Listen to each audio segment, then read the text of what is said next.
സ്വർണ്ണ പണയ തട്ടിപ്പ് കേസിൽ 5 പേരെ ആലപ്പുഴ ജില്ലാ ക്രൈംബ്രാഞ്ച് പിടികൂടി.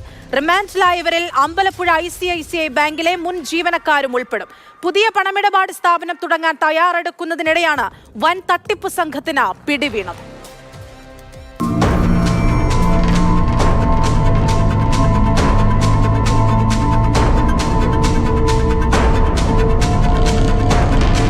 മുക്കുപണ്ടം പണയം വെച്ച് 1.5 കോടിയിലധികം രൂപയാണ് സംഘം തട്ടിയെടുത്തത്. ബാങ്കിലെ ജീവനക്കാരുടെ സഹായത്തോടെ കഴിഞ്ഞ ജൂലൈ മാസത്തിനും നവംബറിനും ഇടയിലായിരുന്നു തട്ടിപ്പ്. കേസിൽ ബാങ്കിലെ ജീവനക്കാരായിരുന്ന പുന്നപ്ര സ്വദേശി അഖിൽ, ചെട്ടുകുളങ്ങര സ്വദേശി ശ്രീകുമാർ, എറണാകുളം വെങ്ങോലക്കാരൻ പരീത് കുഞ്ഞ്, അഖിലിന്റെ സുഹൃത്തും അയൽവാസിയുമായ സുഹാസ്, ആലപ്പുഴ നഗരത്തിൽ താമസിക്കുന്ന അജിത്ത് എന്നിവരാണ് പിടിയിലായത്. ശമ്പള വർധനയ്ക്കും ജോലിക്കയറ്റത്തിനും വേണ്ടിയാണ് തട്ടിപ്പ് നടത്തിയതെന്നാണ് ബാങ്ക് മുൻ ജീവനക്കാരുടെ മൊഴി. സുഹൃത്തുക്കൾ വഴിയാണ് പരീത് കുഞ്ഞിനെ ഇവർ പരിചയപ്പെട്ടത്. ഇയാളാണ് കോയമ്പത്തൂർ, ഗോവ എന്നിവിടങ്ങളിൽ നിന്ന് മുക്കുപണ്ടം തരപ്പെടുത്തിയത്. പരീത് കുഞ്ഞ് സമാനമായ രീതിയിൽ പലയിടത്തും തട്ടിപ്പ് നടത്തിയിട്ടുണ്ട്. ഇയാളുടെ കൂട്ടാളികളായ 2 പേരെ കൂടി കേസിൽ പ്രതി ചേർത്തേക്കും.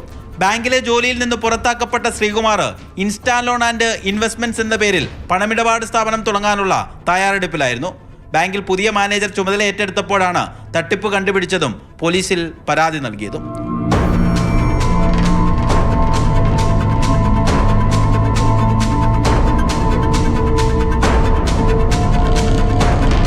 മാതൃഭൂമി ന്യൂസ്, ആലപ്പുഴ.